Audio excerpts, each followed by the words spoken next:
El equipo de comunicaciones del Santuario de Jesús Nazareno en Punta Arenas presenta Buenos días, familia. Un espacio de la comunidad católica de Magallanes que llega a usted gracias a Polar Comunicaciones. Hermanos y hermanas, feliz domingo. En este día de la Ascensión del Señor queremos saludar especialmente a los catequistas, quienes se han dedicado a ir y hacer que todos los pueblos sean mis discípulos, como dice el Evangelio de hoy. En el bautismo, en la Eucaristía, en la confirmación, en el matrimonio y también en el catecumenado. Hermanos y hermanas, iniciamos de esta manera el programa de este domingo.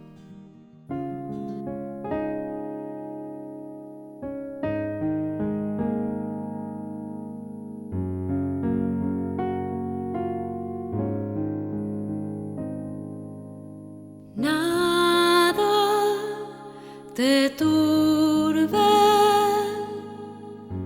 nada te espante, todo se pasa, Dios no se muda, la paciencia todo lo alcanza. Dios tiene, nada le falta, solo Dios basta.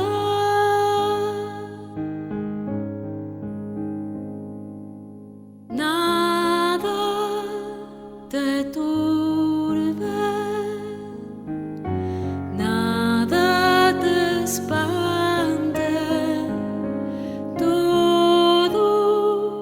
Se pasa, Dios no se muda, la paciencia todo lo alcanza. Quien a Dios tiene, nada le falta, solo Dios basta.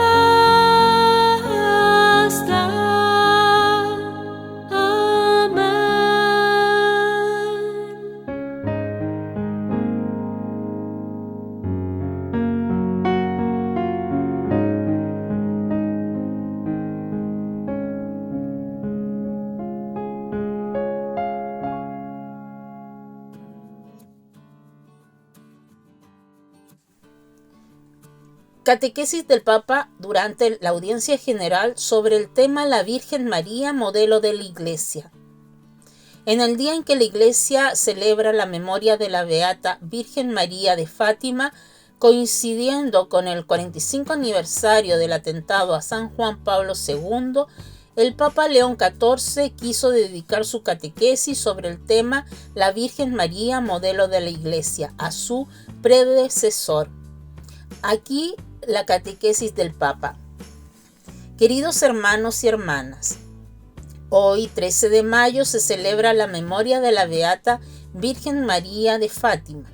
En esta fecha, hace 45 años, precisamente durante la audiencia general aquí en la plaza de San Pedro, San Juan Pablo II sufrió el atentado que no fue mortal gracias a la protección de la Virgen, como él mismo confirmó de muchas maneras.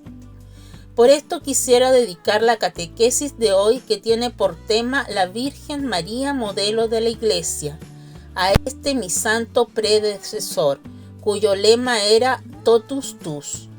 El Concilio Vaticano II quiso dedicar el último capítulo de la Constitución dogmática sobre la Iglesia a la Virgen María.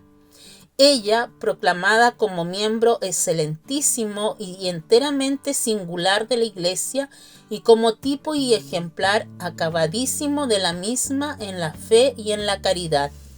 Estas palabras nos invitan a comprender cómo en María, que bajo la acción del Espíritu Santo ha acogido y generado al Hijo de Dios hecho carne. se puedan reconocer tanto el modelo como el miembro excelente y la madre de toda la comunidad eclesial. Al dejarse moldear por la obra de la gracia, venida a cumplirse en ella, y al acoger el don del Altísimo con su fe y su amor virginal, María es el modelo perfecto de lo que toda la Iglesia está llamada a ser, criatura de la palabra del Señor y madre de los hijos de Dios, generados en la docilidad a la acción del Espíritu Santo. En cuanto que además es la creyente por antonomasia, donde se nos ofrece la forma perfecta de la apertura incondicional al misterio divino en la comunión del pueblo santo de Dios, María es miembro excelente de la comunidad eclesial, en cuanto que finalmente genera hijos en el Hijo, amados en el eterno amado venido entre nosotros. María es madre de toda la Iglesia, que a ella puede dirigirse con filial confianza en la certeza de ser escuchada, custodiada y amada. Se podría expresar el conjunto de estas características de la Virgen María, hablando de ella como de la mujer ícono del misterio. Con el término mujer se evidencia la concreción histórica de esta joven hija de Israel, a quien se le ha dado la extraordinaria experiencia de convertirse en madre del Mesías. Con la expresión ícono se subraya que en ella se cumple el doble movimiento de descenso y ascenso. En ella resplandece tanto la elección gratuita por parte de Dios como el libre consentimiento de la fe en Él. María es, por tanto, la mujer ícono del misterio, es decir, del diseño divino de salvación, en una época oculto y revelado en plenitud en Jesucristo. El concilio nos ha dejado una clara enseñanza sobre el lugar reservado a la Virgen María en la obra de la redención. Ha recordado que el único mediador de salvación es Jesucristo, y que su Madre Santísima no oscurece ni disminuye en modo alguno esta mediación única de Cristo, antes bien sirve para demostrar su poder. Al mismo tiempo, la Santísima Virgen, predestinada desde toda la eternidad como Madre de Dios, juntamente con la encarnación del Verbo, cooperó en la forma enteramente impar a la obra del Salvador, con la obediencia, la fe, la esperanza y la ardiente caridad, con el fin de restaurar la vida sobrenatural de las almas. Por eso es nuestra Madre en el orden de la gracia.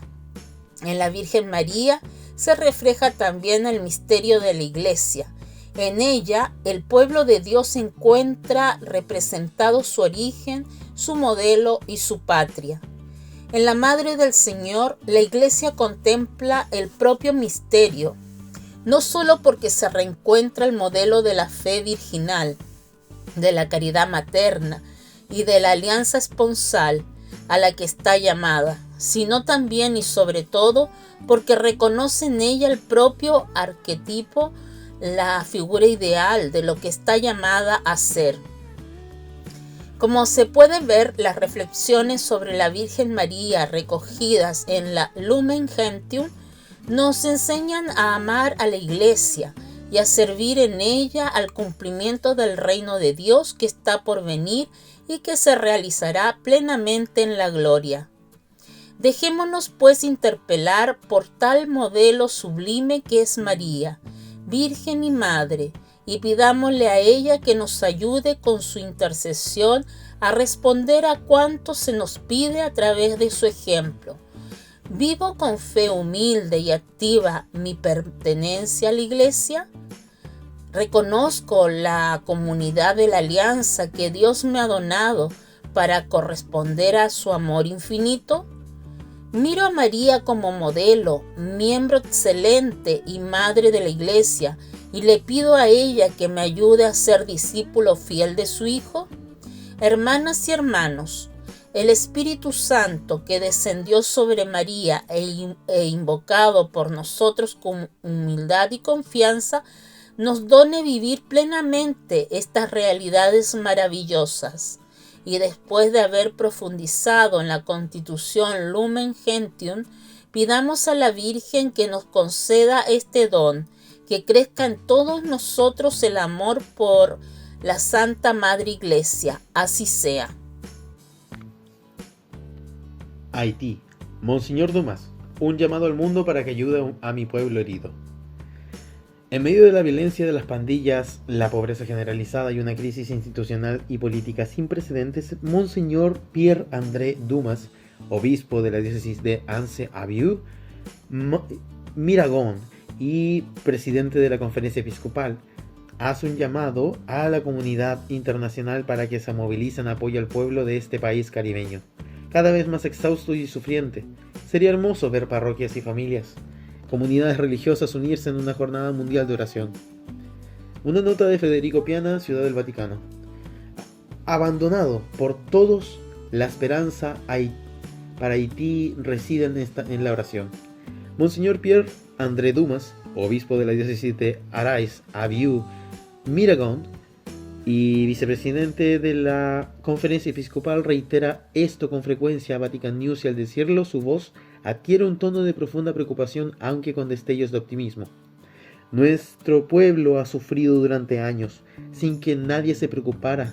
Por lo tanto, es necesario ayudar al mundo a redescubrir su sentido de solidaridad concreta con Haití. A través de oración, sería maravilloso ver a personas, parroquias, instituciones, familias y comunidades religiosas unirse en una jornada mundial de oración. Llamados desesperados. La iglesia local lleva años haciendo llamados desesperados a la comunidad internacional sin éxito.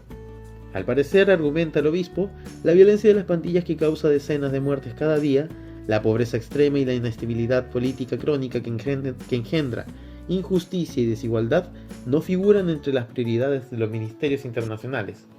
Pero Monseñor Dumas no se da por vencido y sigue clamando con más fuerza que nunca.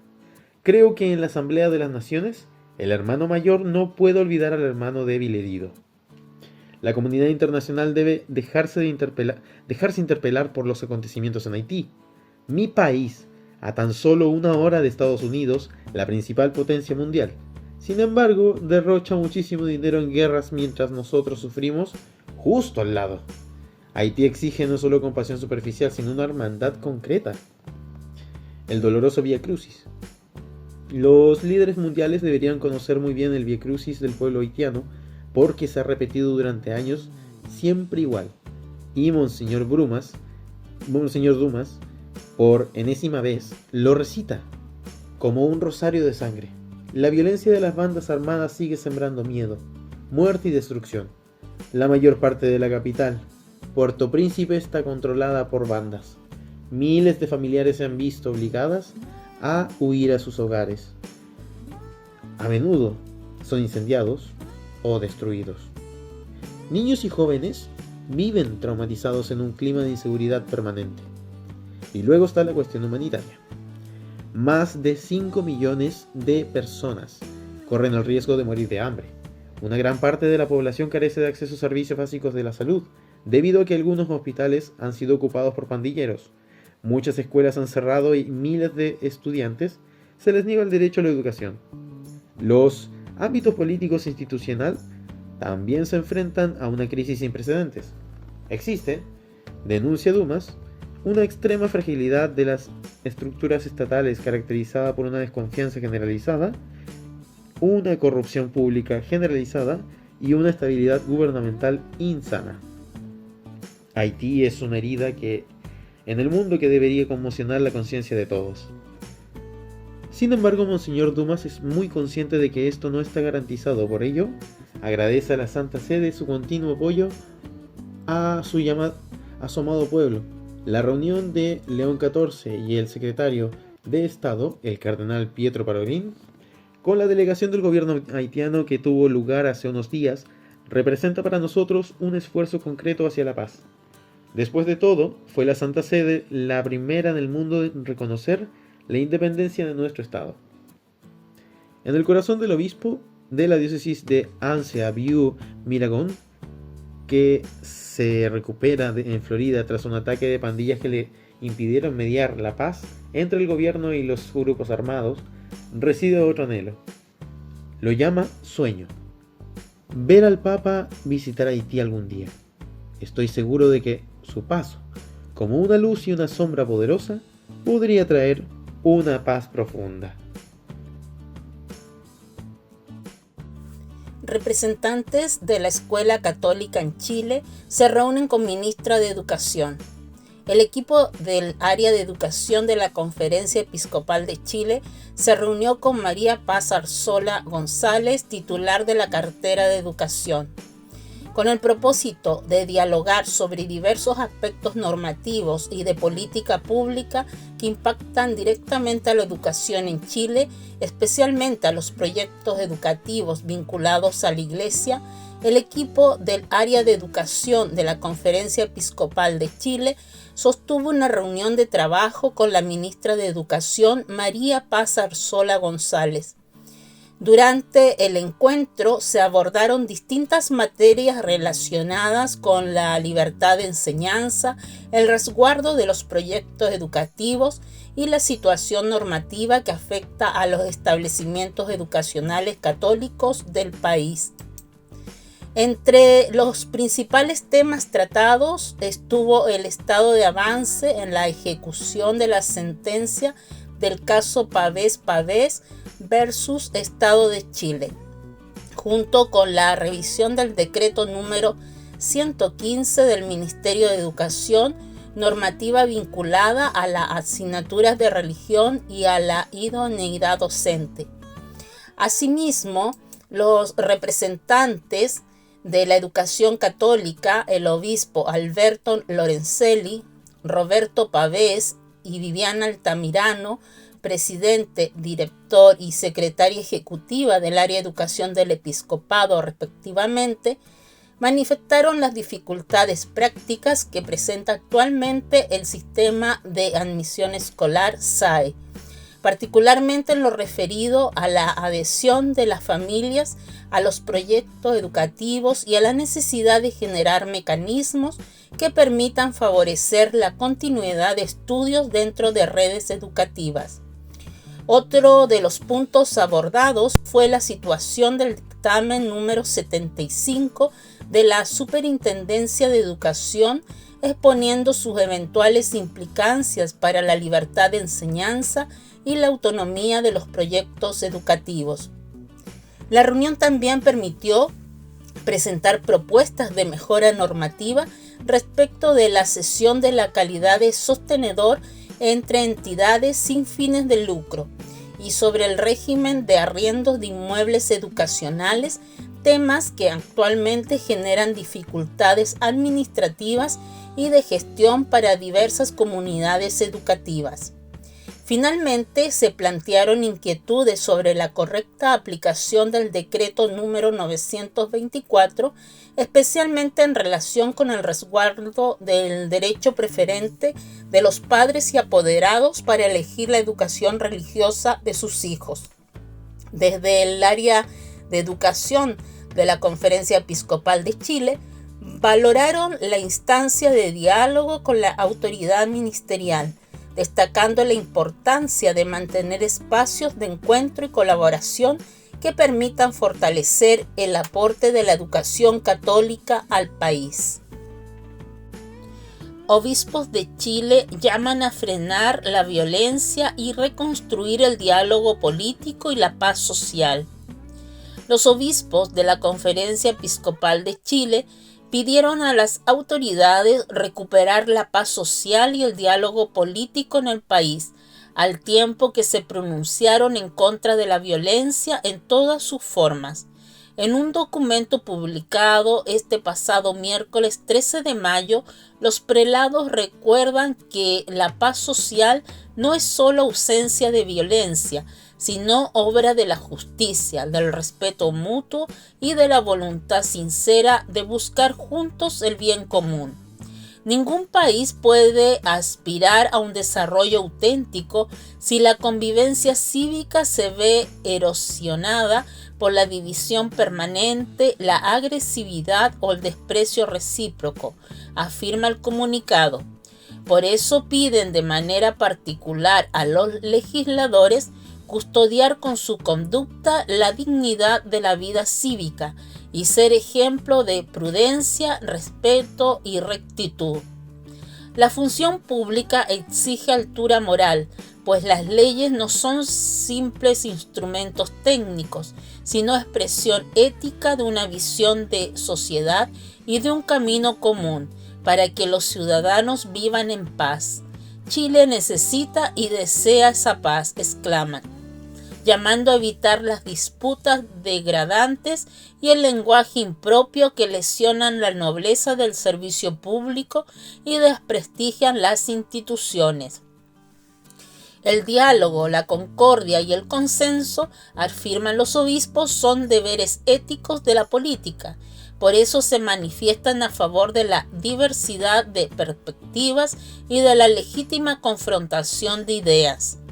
La búsqueda de consensos no es debilidad, sino signo de madurez política y amor al país, señalan. Por eso, tomando el mensaje del Papa León XIV, destacan la importancia de rehabilitar el lenguaje de la razón, del derecho y de la verdad. La ciudadanía necesita ver en sus líderes capacidad de escucharse, corregirse y colaborar, insisten los prelados.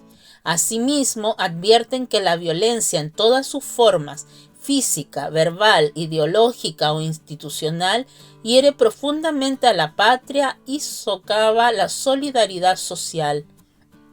Desde el episcopado, recuerdan que la violencia que afecta a una sociedad no se reduce al delito, la agresión física o la inseguridad en las calles, sino que también abarca lo verbal, ideológico y estratégico. Tales conductas alertan, socavan la solidaridad social.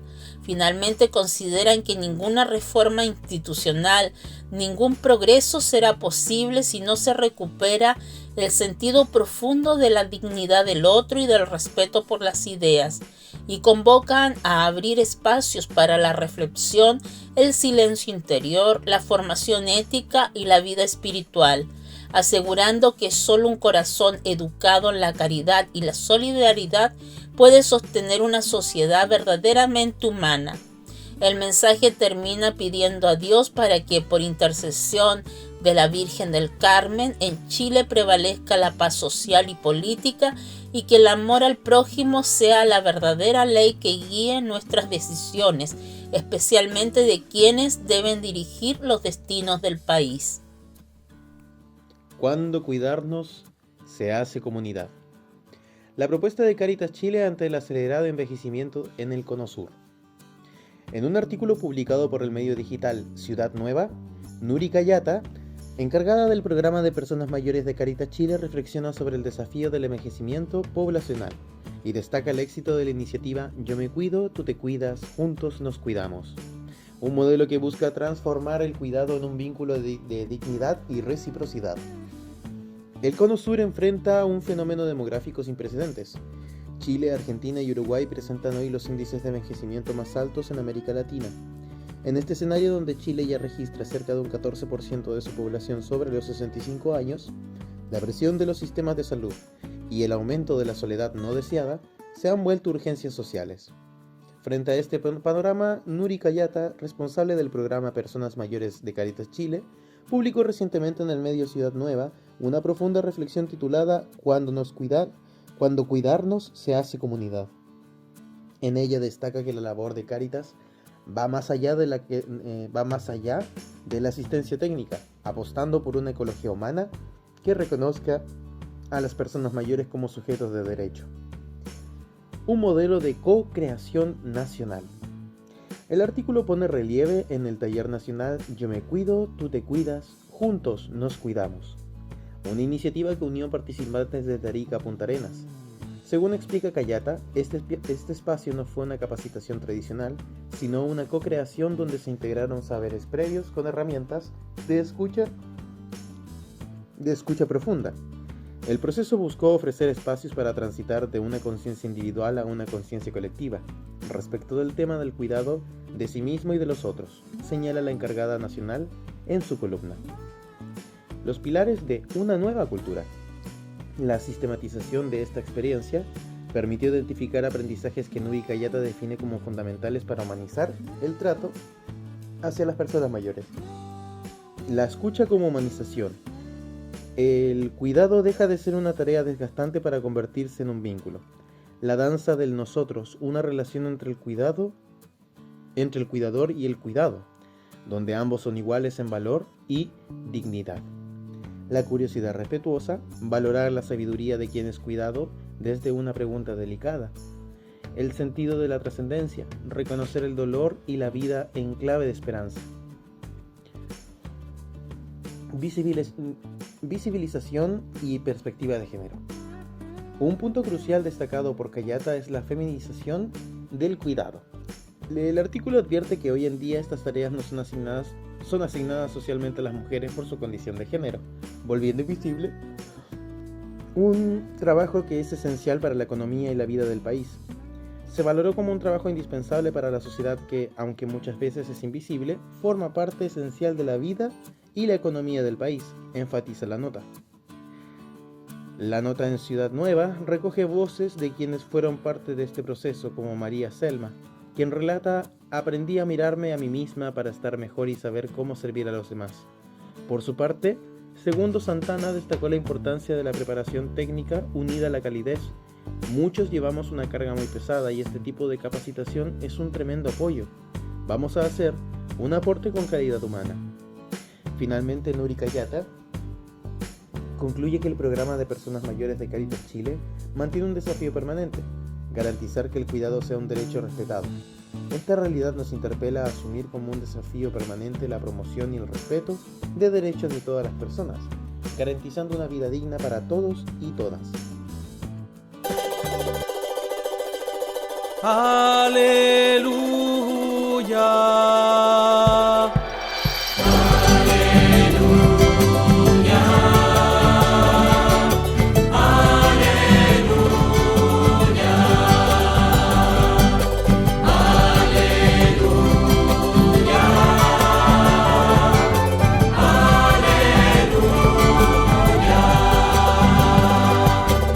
El Padre me ha enviado para anunciar la buena nueva a los pobres. Aleluya.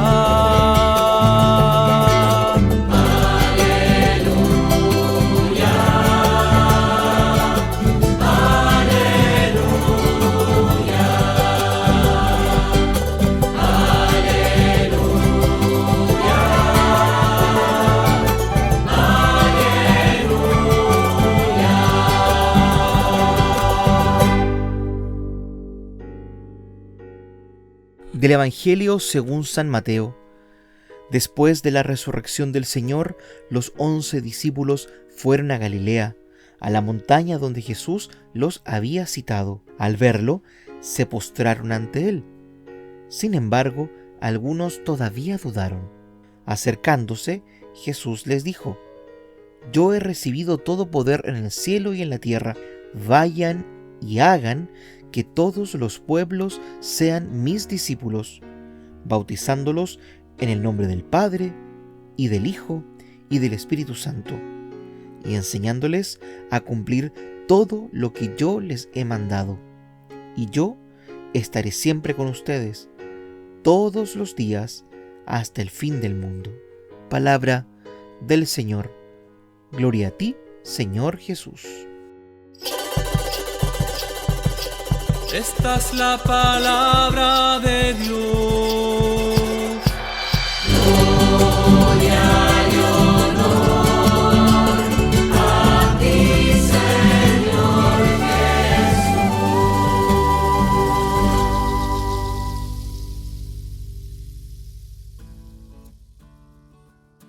De este Evangelio de San Mateo, en esta festividad de la Ascensión del Señor, sacamos 3 ideas importantes. Primero, Jesús se va al cielo porque se queda siempre con nosotros.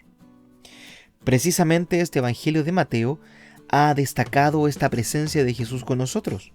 Al principio nos habla de Jesús como Emmanuel. Su nombre, su esencia, es estar con nosotros.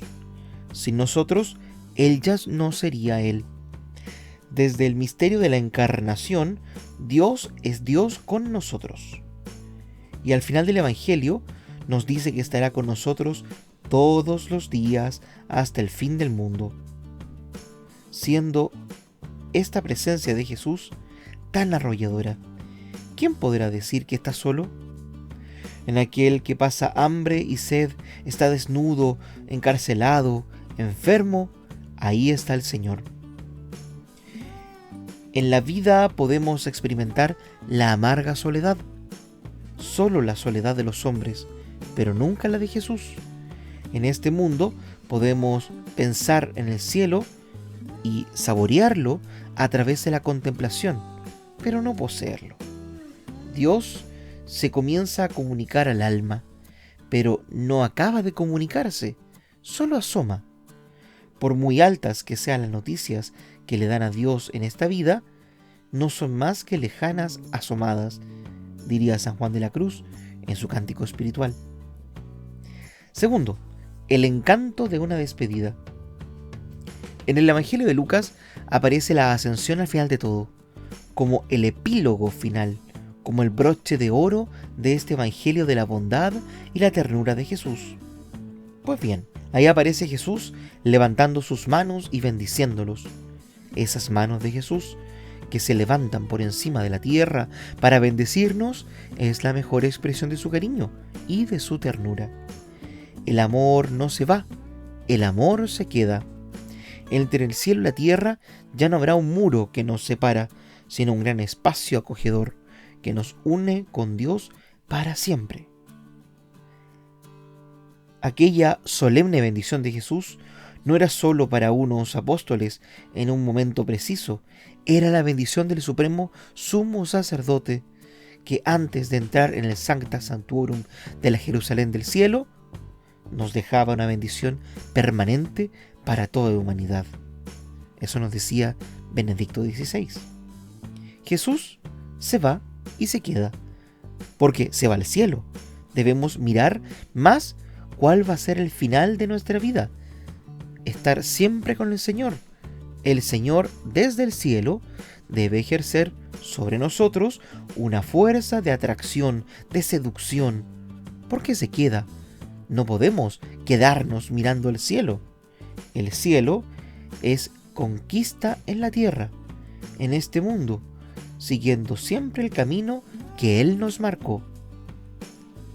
Y tercero, la importancia de la misión. Vayan y hagan discípulos a todos los pueblos. Lo que nos manda Jesús a todos sus seguidores es que hagamos discípulos. Después vendrá el bautizarles. Hacer discípulos es hacer seguidores de Jesús, tomar el soplo, el aliento, el talante de Jesús. La lectura asidua y meditada del Evangelio nos hace cambiar de vida y nos capacita para la misión. Hoy día, más que nunca, la Iglesia necesita testigos de la fe, gente que nos hable de Jesús con alegría, con entusiasmo, con ilusión. Escuchen a Jesús, dice el Papa León. Él viaja con nosotros, incluso hoy, para enseñarnos en esta ciudad la lógica del amor incondicional, de abandonar toda defensa que se convierte en ofensa. Entremos en su luz para convertirnos en luz del mundo, comenzando por el barrio donde vivimos. Dijo porque toda la vida de la parroquia y de sus grupos existe por esto. Es un servicio a la luz, un servicio a la alegría.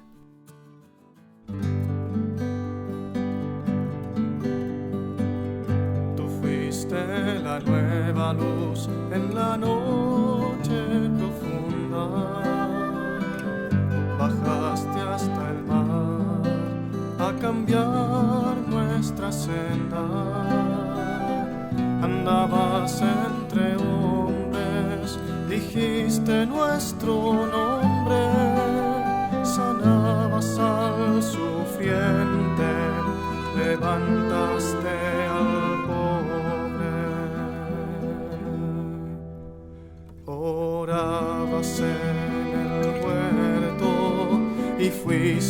traicionado, culpado sin justicia, mueres crucificado. Tantas veces te miramos en el cielo, Jesús. Hablaste desde la montaña, te elevaste en la cruz. Subiste de la tiniebla para resucitar. Ahora vuelves al cielo, vas a retornar. El Padre te espera, te lleva hasta Él. Asciendes a su encuentro, nos llevas también. ¿Qué hacen mirando al cielo si son sus testigos no ven? Vuelvan de nuevo al mundo, hagan vida lo que enseñó, lo que enseñó, lo que enseñó, lo que enseñó.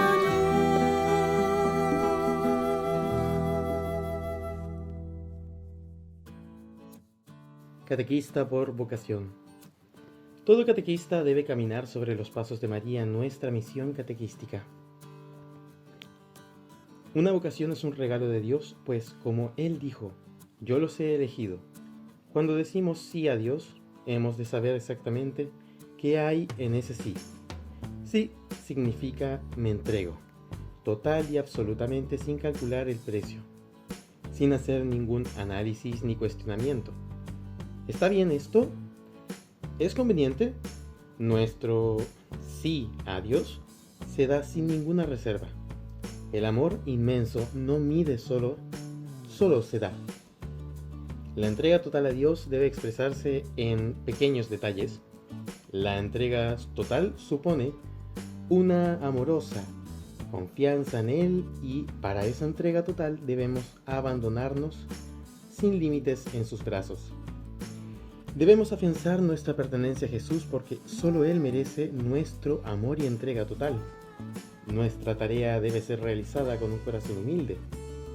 Con la humildad de Cristo, Él nos utiliza para que seamos su compasión y amor en el mundo que a pesar de nuestras debilidades y riquezas, no importa cuánto damos. Lo que importa es cuánto amor ponemos en lo que damos. Según las palabras de nuestro Santo Padre, debemos ser capaces de limpiar lo que está sucio, de calentar lo que está tibio, de fortalecer lo que está débil y de iluminar lo que está oscuro. No debemos tener miedo de proclamar el amor de Cristo ni de amar como Él nos amó.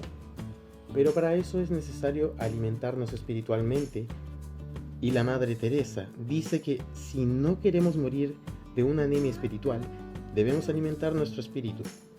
La oración es un proceso que no termina, sino que es una prolongación en toda nuestra vida. La vida espiritual del catequista debe ser alimentada por la celebración y por la vivencia de los sacramentos. El catequista debe ser un hambriento de Dios.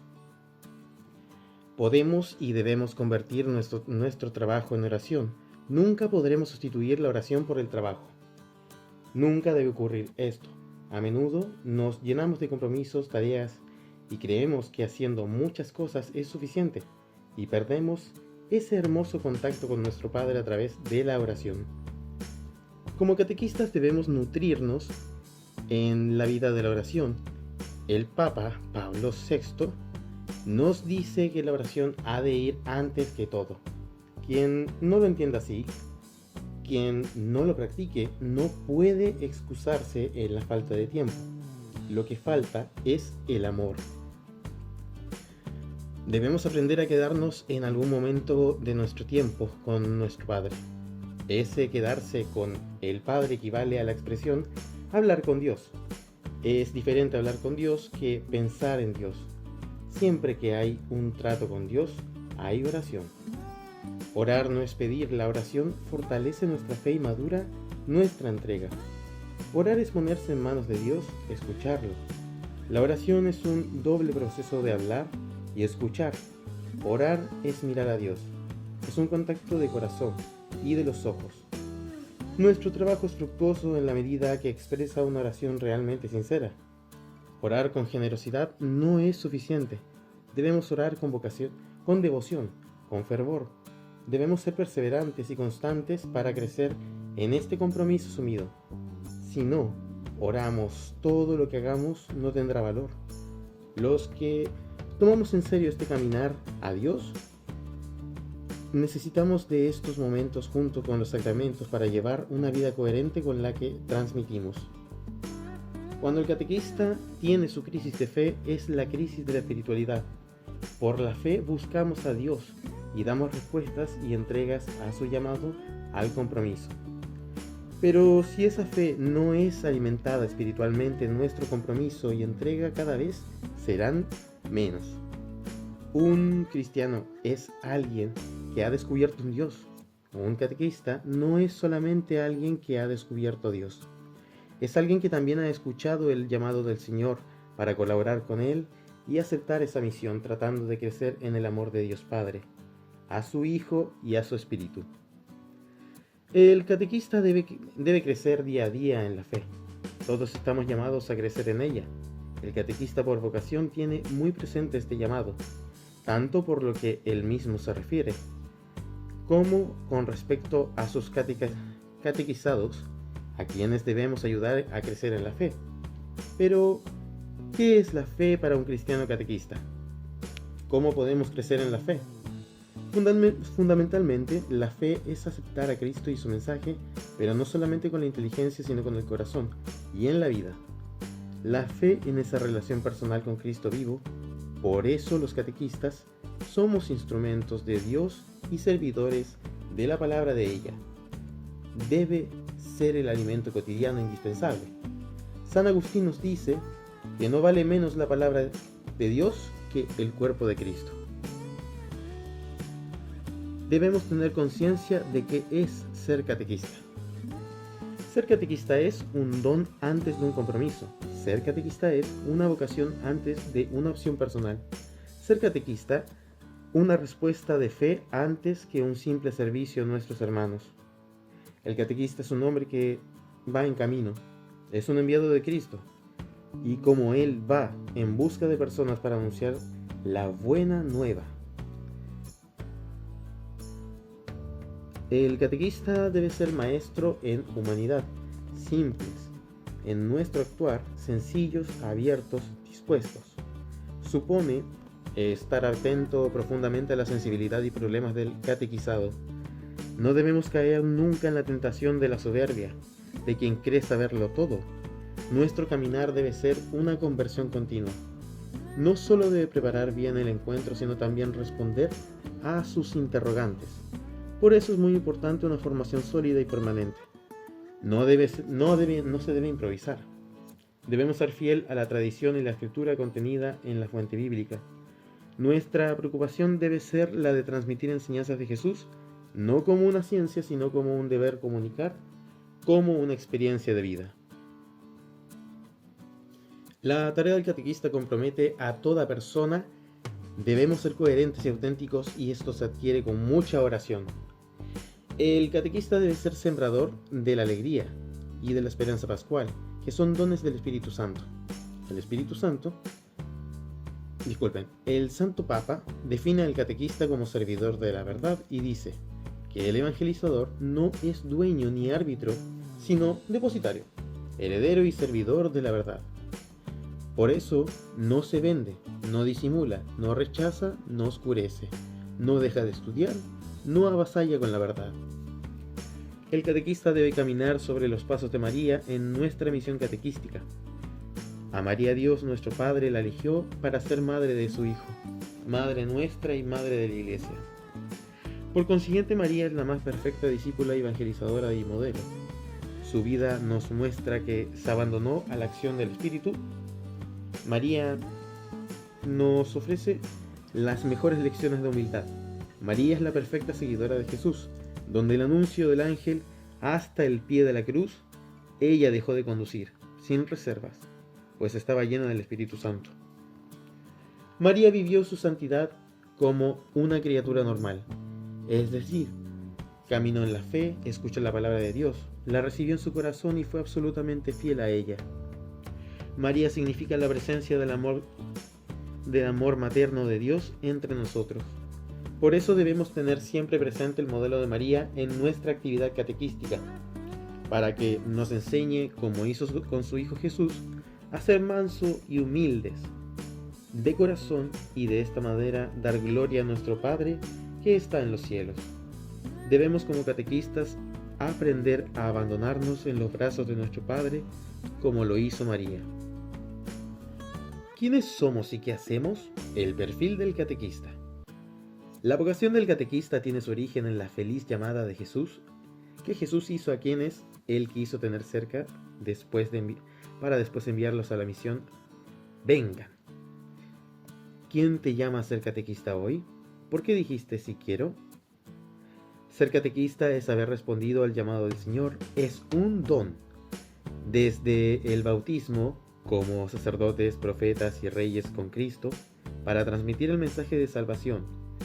Dios nos da la gracia para vivir esta vocación día a día, en y con la comunidad, siendo catequistas.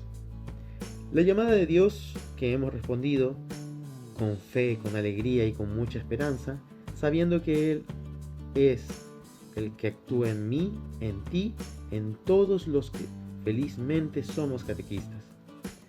Hablar del perfil de catequista es una invitación a pensar concretamente cómo se vive esta vocación, para qué y con quiénes. Desde el Concilio Vaticano II a nuestros días tenemos grandes luces de un rico magisterio que alimenta y fortalece la identidad del catequista del tercer milenio. El Directorio de la Catequesis 2020 propone quién es y qué puede hacer el catequista, y ahora el motu proprio, Anticum Ministerium, abren la posibilidad para que se instituya en la diócesis el ministerio laical de catequistas. Muchos hombres y mujeres han vivido su fe en y con su comunidad. Se han entregado en cuerpo y alma al servicio del reino, sirviéndose de su riqueza temperamental con sus cualidades y sus limitaciones, para hacer memoria viva de las maravillas de Dios que ha hecho en favor de sus hijos, porque Él nos ama y nos quiere a todos salvos. Primero, el catequista en persona. Ser persona y actuar como persona es esencial en el perfil del catequista. Quiero recordar a Pablo, a Pedro, a Juan, a María Magdalena y a las mujeres que iban y venían con el Maestro. Fueron personas capaces de pensar, de sentir, de decidir con sus luces y sus sombras, de colaborar con el Señor. La persona es muy importante y significativa para ejercer el ministerio de la catequesis. Tan ha sido así que Dios mismo se hizo persona en la plenitud de los tiempos, naciendo de una mujer, un maravilloso momento histórico. El Verbo se hizo carne y habitó entre nosotros. Dios hecho persona en su Hijo Jesús de Nazaret es el paradigma de lo que es y puede ser el catequista. Él ha sido el más grande evangelizador, el buen pastor, la luz del mundo, el camino, la verdad y la vida, el agua viva que quiere y puede calmar nuestra sed. Segundo, el catequista es de Dios y para lo suyo. Por la gracia de Dios soy lo que soy. La espiritualidad en esencial es el perfil del catequista. El Espíritu de Dios es el agente principal en nuestro ministerio. Es el verdadero protagonista de lo que el catequista es y hace. Lo acompaña y lo guía, para que se comprometa cada día más en su misión. Lo hace ser su casa y con carta escrita por él. El Papa Francisco precisa que el evangelizador tiene que dejar actuar al Espíritu Santo, viviendo una experiencia querigmática, que va mucho más allá de tener un retiro, un curso o una etapa determinada para estar en apertura a sus inspiraciones. Si el Espíritu está en el catequista y lo hace ser una persona que vive el amor de Dios y el amor al hermano, lo hace ser cercano, paciente, capaz de escuchar y de acompañar, y de servir a quienes más lo necesitan. El perfil del catequista tiene que llegar al compromiso para con la realidad y su problemática. La fe tiene que traducirse en obras, para pensar, sentir y decidir qué hacer a favor de una vida humana, más justa, más de todos, y especialmente de los más vulnerables. Desde ya casi 2 años, el Papa Francisco pidió a todos una actitud de fraternidad, sabiendo vivir de la solidaridad para ir en contra de los abusos y la mala distribución de los bienes. El catequista, palabra de Dios, con lo que dice y con lo que hace, no puede ignorar o ser indiferente ante la pobreza que vive nuestro ambiente. El catequista lleno de espíritu está con quienes no tienen o no pueden vivir dignamente dimensión social de la evangelización. Hoy, más que nunca, necesitamos hombres y mujeres que acompañen los procesos donde campea la prudencia, la capacidad de comprensión, el arte de esperar, la docilidad al espíritu y de cuidar al rebaño del lobo que lo amenaza y lo persigue. La vivencia de la fe se da en y con la comunidad. Este es el tercer punto. En ella el catequista ha recibido la fe, ha crecido y madurado, comprendiendo cada vez más el llamado que Dios le hace hoy. Ve a todas las naciones y a discípulos. Este aspecto moldea lo dicho en cuanto a la persona y a la presencia del Espíritu. El aspecto comunitario es parte esencial del perfil del catequista, llamado por Dios para hacer memoria viva de la fe. El catequista es el maestro, mistagogo, el acompañante, el testigo de Dios. Nace y se hace en la comunidad cristiana. Una vez que toma conciencia de su vocación y misión, encuentra en la comunidad el espacio vivo en el que puede compartir la experiencia de su fe y conducir a sus hermanos a la vivencia del ministerio celebrándolo en la liturgia. En la comunidad y desde la comunidad que el catequista se puede crecer en la mentalidad procesual. El respeto y compromiso con la casa común, por ejemplo la querida Amazonía, es en la comunidad donde podemos favorecer la solidaridad que tanto necesita nuestro mundo. Es en y con la comunidad que irá valorando y purificando nuestra cultura para que haya una verdadera inculturación del Evangelio. Si el catequista conoce sus valores, podrá luchar para que se conserven y se enriquezcan con los grandes avances, a fin de fortalecer nuestra identidad. Es en y con la comunidad cómo podremos comprender qué es y cómo se vive la sinodalidad. Todos hacemos todo, cuando cada quien hace su parte. María es la Madre de Dios por quien se vive, la estrella de la nueva evangelización. Camine con los catequistas y nos lleva a vivir la alegría de estar con su Hijo y con quienes Él ama y prefiere. El cielo es nuestra patria y el factor más eficaz para el progreso, afirma obispo. El obispo de Córdoba, España, Monseñor Demetrio Fernández, reflexiona en su carta semanal sobre la solemnidad de la Ascensión del Señor que se celebra hoy domingo, señalando que Jesús sube al cielo porque es su casa. Así el prelado afirma que el misterio de la Ascensión nos invita a mirar al cielo, que es nuestra patria, una actitud que no hace cielos cristianos se olviden de transformar este mundo para hacerlo según Dios. Al contrario, los santos que han tenido los ojos fijos en el cielo han sido las personas que más han transformado la historia humana, porque, asegura Monseñor Fernández, la mirada y la esperanza del cielo es un estímulo permanente para afrontar nuestras obligaciones en la tierra. En este sentido, Monseñor Fernández subraya: el cielo no es una rémora, sino el más potente impulsor de la transformación de este mundo. El cielo es el factor más eficaz para el progreso. Miremos al cielo para superar con esperanza todas las dificultades de la tierra. El prelado también indica en su misiva que la esperanza del cielo no nos alinea, sino que nos compromete a fondo, y que por el misterio de la ascensión somos invitados a elevarlo todo, para divinizarlo todo, para hacerlo todo más humano. Con el misterio de la ascensión, que tiene lugar a los 40 días de la resurrección, termina el momento en que Jesucristo se ha hecho visible y tangible para hacernos vivir de la fe y desde la fe, señala el prelado, y comienza la hora del Espíritu Santo, que brota a borbotones del corazón de Cristo.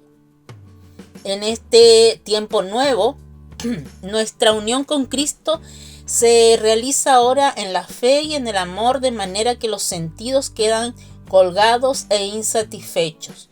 Por ello, el obispo de Córdoba recomienda que no pretendamos satisfacer nuestros sentidos y nuestros sentimientos con cosas de la tierra, con personas, con acontecimientos de aquí. A cambio, propone entrar en la órbita de la fe y del amor que vienen de lo alto, para crecer en esa purificación continua que nos hace espirituales. Por último, Monseñor Fernández señala que el mandato misionero de Jesús se produjo en el momento de la ascensión y anima a acogerlo para llevarlo a cabo con el impulso que Jesús desde el cielo da a su iglesia, enviándole su Espíritu Santo. ¿Cómo se fue al cielo Jesús? Después de que Jesús resucitó de entre los muertos, se presentó vivo a las mujeres cercanas a la tumba, a sus discípulos y a más de 500 más. En los días siguientes a su resurrección, Jesús enseñó a sus discípulos acerca del reino de Dios. 40 días después de la resurrección, Jesús y sus discípulos fueron al monte de los Olivos, cerca de Jerusalén. Allí Jesús prometió a sus seguidores que pronto recibirían el Espíritu Santo y les ordenó que permanecieran en Jerusalén hasta que el Espíritu hubiera venido. Entonces Jesús los bendijo y al dar la bendición comenzó a subir al cielo. El relato de la ascensión de Jesús se encuentra en Lucas capítulo 24 versículos del 50 al 51 y en Hechos capítulo 1 versículos del 9 al 11. De las Escrituras se deduce claramente que la ascensión de Jesús fue un regreso literal y corporal al cielo. Se levantó de la tierra gradualmente y visiblemente observado por muchos espectadores intencionados. Mientras los discípulos se esforzaban por captar un último vistazo de Jesús, una nube lo ocultó de su vista, y 2 ángeles aparecieron y prometieron el regreso de Cristo de la misma manera que lo han visto ir. La ascensión de Jesucristo es significativa por varias razones. Primero, señaló el fin de su ministerio terrenal.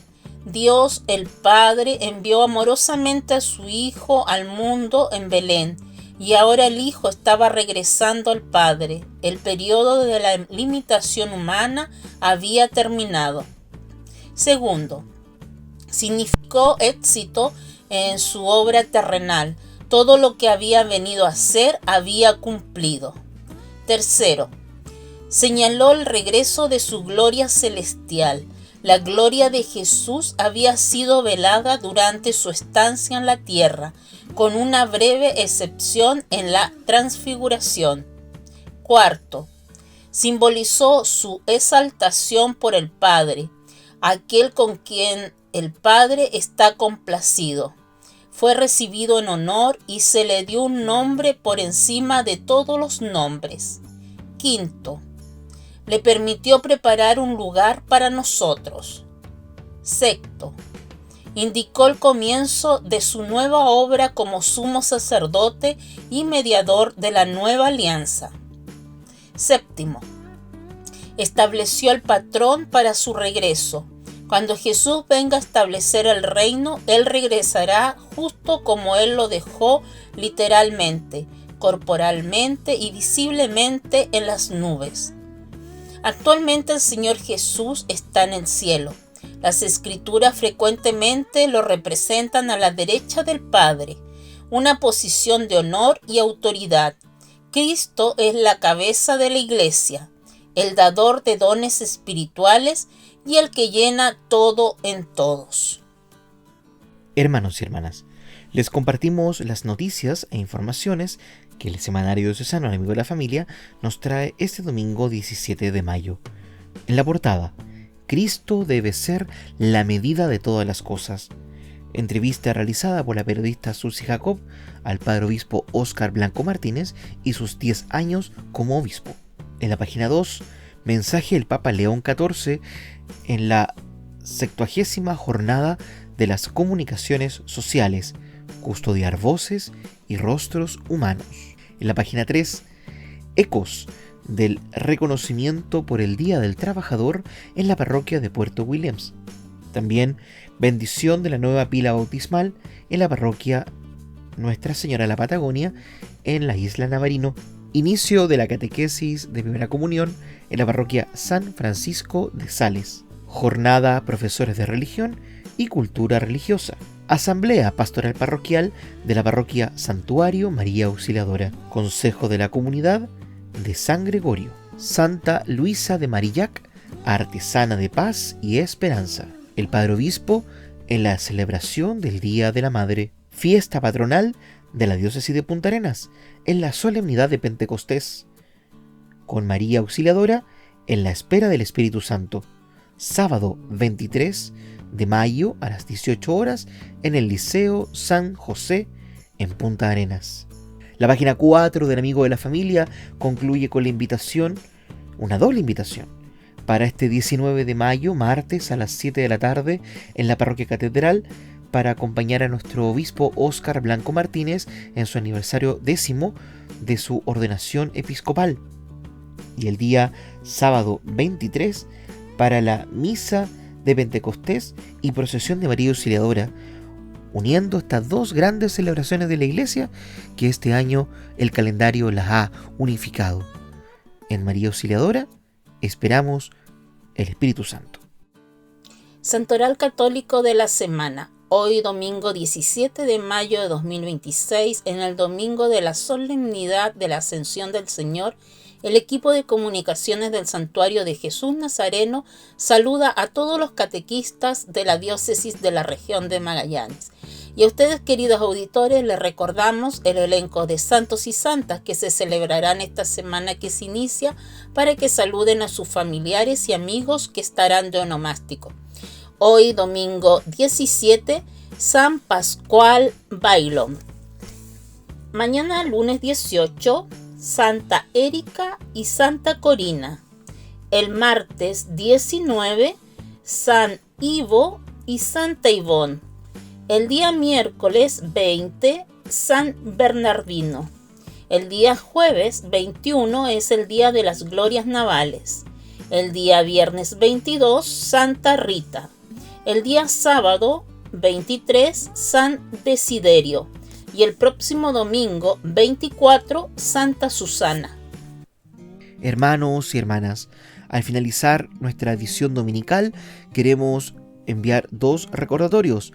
El día 19 a las 7 de la tarde en la catedral acompañamos al padre obispo Óscar Blanco Martínez en su 10º aniversario de ordenación episcopal. Y luego, el día 23, sábado 23 de mayo, nos encontramos en el Liceo San José para celebrar la Eucaristía y luego caminar junto al Señor y a la Virgen María en el Día de María Auxiliadora, que además es nuestra vigilia de Pentecostés. Este año el calendario ha querido unificar estas dos celebraciones, el día de nuestra patrona de la diócesis de Magallanes y el día en que el Espíritu Santo constituye a la Iglesia y nos vivifica para ejercer esta misión. Hermanos y hermanas, nos encontramos en comunidad en las fiestas y en las fechas señaladas. Que esté muy bien. Feliz domingo. El equipo de comunicaciones del Santuario de Jesús Nazareno en Punta Arenas presentó Buenos Días Familia. un espacio de la Comunidad Católica de Magallanes que llega a usted gracias a Polar Comunicaciones. Esperamos encontrarnos con usted la próxima semana.